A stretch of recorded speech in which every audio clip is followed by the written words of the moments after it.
ഹാനായ ഹബീബ് മുഹമ്മദുർ റസൂലുള്ളാഹി സ്വല്ലല്ലാഹു അലൈഹി വസല്ലം വലിയ ബുദ്ധിമാനായിരുന്നു, നേതാവായിരുന്നു, മതനേതാവായിരുന്നു, സാമൂഹ്യ നേതാവായിരുന്നു, പ്രഭാഷകനായിരുന്നു, സൈനികനായിരുന്നു, പോരാളിയായിരുന്നു, ഉത്തമ കുടുംബ ജീവിതം അവിടുന്ന് കാഴ്ചവെച്ചിരുന്നു, എല്ലാ അർത്ഥത്തിലും സാമൂഹ്യ ബാധ്യതകൾ മുഴുവനും പൂർത്തിയാക്കിയിരുന്നു എന്ന് ആ നേതാവിനെ കുറിച്ച് നമുക്ക് പറയാൻ കഴിയും. ഒന്ന്. പിന്നെ മുഅ്മിനീങ്ങളോട് പറയാനുള്ളത് അത് പറയാൻ നമ്മൾ വേണമെന്നില്ല. മുഹമ്മദ് നബി വലിയ ആളാണ് എന്ന് പറയാൻ സ്വാമി വിവേകാനന്ദനുണ്ട്, മൂപ്പര് പറഞ്ഞിട്ടുണ്ട്. ബർനാർഡ് ഷാ മൂപ്പര് പറഞ്ഞിട്ടുണ്ട്. തോമസ് കാർലൈൽ പറഞ്ഞിട്ടുണ്ട്. H.G. വെൽസ് പറഞ്ഞിട്ടുണ്ട്. ഇങ്ങനെ ലോകത്ത് ബുദ്ധിമാന്മാർ, വലിയ വലിയ ആൾക്കാർ, കാലഘട്ടങ്ങളെ തന്നെ നിയന്ത്രിച്ച വലിയ വലിയ ബുദ്ധിരാക്ഷസന്മാർ അവര് പറഞ്ഞിട്ടുണ്ട്. 6-ാം നൂറ്റാണ്ടിൽ ജീവിച്ച കറണ്ടില്ലാത്ത കാലം, കറൻസി ഇല്ലാത്ത കാലം, പെട്രോൾ ഇല്ലാത്ത കാലം, ചക്രങ്ങളില്ലാത്ത കാലം, ആ കാലഘട്ടത്തിൽ ജീവിച്ച ആ മനുഷ്യൻ സമ്പൂർണനായിട്ടുണ്ട് എന്ന് പറഞ്ഞിട്ടുള്ള ഒരുപാട് ആൾക്കാർ ലോകത്തുണ്ട്. അത് പറയാൻ എന്നെയും നിങ്ങളെന്നും ആവശ്യമില്ല. നമ്മൾ മുഅ്മിനീങ്ങളാണെങ്കിൽ മഹാനായ ഹബീബ് മുഹമ്മദുർ റസൂലുള്ളാഹി സ്വല്ലല്ലാഹു അലൈഹി വസല്ലമ തങ്ങളെ കുറിച്ച് അവർ പറഞ്ഞത് മാത്രമല്ല നമുക്ക് പറയാനുള്ളത്. നമുക്ക് കുറെ കൂടി പറയാനുണ്ട്, നമുക്ക് കുറെ കൂടി വിശ്വസിക്കാനുണ്ട്. അല്ലാഹു മുഅ്മിനീങ്ങളോട് പറയുന്നു, ഒരൊറ്റ ആയത്ത് നിങ്ങളെ ഓർമ്മപ്പെടുത്തുന്നു, ഞാൻ ദീർഘിപ്പിക്കുന്നില്ല. യാ അയ്യുഹല്ലദീന ആമനൂ ഇത്തഖുല്ലാഹ വആമിനൂ ബിറസൂലിഹി ഖാല അല്ലാഹു അസ്സ വജൽ. യാ അയ്യുഹല്ലദീന ആമനൂ, വിശ്വസിച്ച ആൾക്കാരെ, ഇത്തഖുല്ലാഹ, അല്ലാഹ് നിങ്ങൾ സൂക്ഷിക്കണേ.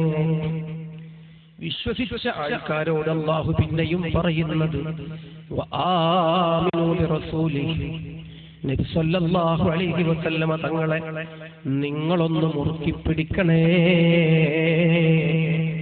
നബിയെ വിശ്വസിക്കണമെന്ന് പറഞ്ഞത് ആദ്യം പറഞ്ഞിട്ട് പെട്ടുപോയി. യാ അയ്യുഹല്ലദീന ആമനൂ, വിശ്വസിച്ച മുഅ്മിനീങ്ങളെ, ഇത്തഖുല്ലാഹ, അല്ലാഹനെ സൂക്ഷിക്കണം. വആമിനൂ ബിറസൂലിഹി, നബി സല്ലല്ലാഹു അലൈഹി വസല്ലമ തങ്ങളെ നിങ്ങളൊന്ന് മുറുക്കി പിടിക്കണം. അല്ലാഹു നമുക്ക് തൗഫീഖ് ചെയ്യുമാറാകട്ടെ. ഹബീബ് ത്വഹ മുഹമ്മദുർ റസൂലുള്ളാഹി സ്വല്ലല്ലാഹു അലൈഹി വസല്ലമ തങ്ങൾ റബീഉൽ അവ്വൽ 12 മക്കയിൽ വന്നു. ഒരു ശിശുവായിട്ട് റബീഉൽ അവ്വൽ 12 തിങ്കളാഴ്ച മദീനയിലും വന്നു. 53 കൊല്ലം കഴിഞ്ഞിട്ട് റബീഉൽ അവ്വൽ 12 തിങ്കളാഴ്ച മക്കയിൽ വന്നപ്പോൾ ഒരു ശിശുവാണ്. അത് മനസ്സിലാക്കാൻ അവിടെ ആരുമില്ല. ആ തിങ്കളാഴ്ച നാട്ടിൽ മുഴുവൻ ജഹാലത്തിന്റെ തേർവാഴ്ച, അതുകൊണ്ട് തിരിച്ചറിയപ്പെട്ടില്ല. അതേസമയം 53 കൊല്ലം കഴിഞ്ഞ് ത്വഹ മുഹമ്മദുർ റസൂലുള്ളാഹി സ്വല്ലല്ലാഹു അലൈഹി വസല്ലം തങ്ങൾ മദീനയിൽ വരുമ്പോൾ അല്ലാഹ് അന്ന് തിരിച്ചറിയപ്പെട്ടു, ബഹുമാനിക്കപ്പെട്ടു, ആദരിക്കപ്പെട്ടു, സ്വീകരിക്കപ്പെട്ടു. നിങ്ങൾ ആലോചിച്ചു നോക്കണം. റബീഉൽ അവ്വൽ 12 തിങ്കളാഴ്ച മക്കയിൽ വന്നപ്പോൾ ഇവിടെ ഒന്നുമില്ല. ചിലടത്ത് അങ്ങനെ റബീഉൽ അവ്വൽ 12 ഒന്നും ഉണ്ടാവില്ല. വേറെ ചിലയിടത്ത് റബീഉൽ അവ്വൽ 12 തിങ്കളാഴ്ച. എന്താണ് അതിന്റെ ഒക്കെ ഒരു ഉഷാർ? മദീനയിലുള്ളത് പോലെ അന്ന് നബിയാണ്, റസൂലാണ്, 53 വയസ്സാണ്. വന്നപ്പോഴേക്ക് സഹാബിമാര് ത്വലഅൽ ബദ്റു അലൈനാ മിൻ സനിയതിൽ വദാഇ വജബ ശുക്റു അലൈനാ മദഅ ലില്ലാഹി ദഈ. പ്രകീർത്തിച്ചു, സ്വീകരിച്ചു, കെട്ടിപ്പിടിച്ചു, ആനയിച്ചു, വീടുകളിലേക്ക് കൂട്ടിക്കൊണ്ടുപോയി.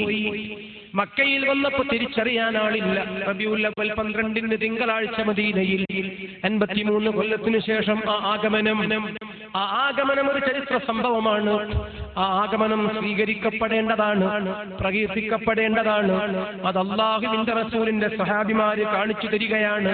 അവര് പറഞ്ഞ വരികൾ ഓർക്കണം. വജബ ശുക്റു അലൈനാ മദഅ ലില്ലാഹി ദഈ.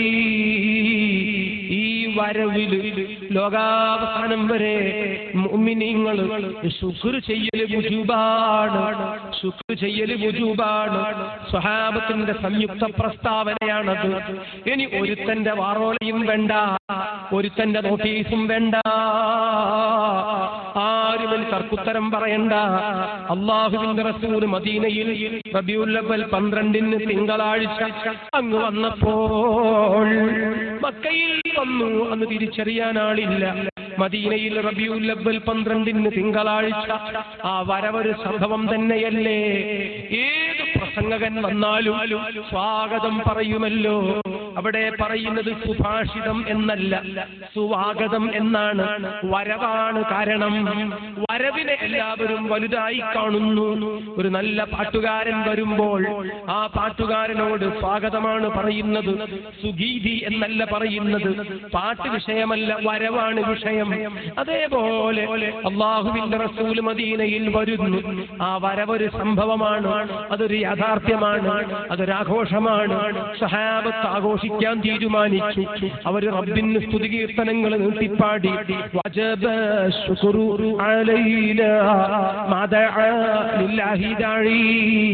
ലോകാവസാനം വരെ ഒരൊറ്റ വിശ്വാസിയുള്ള കാലത്തോളം ഈ വരവ് പ്രകീർത്തിക്കപ്പെടും, വാഴ്ത്തപ്പെടുമെന്ന് മഹാന്മാരായ സഹാബിമാർ അങ്ങനെ പറയുന്നു. റബീഉൽ അവ്വൽ 12 തിങ്കളാഴ്ച മദീനയിൽ ഗംഭീരമായ ഘോഷയാത്ര.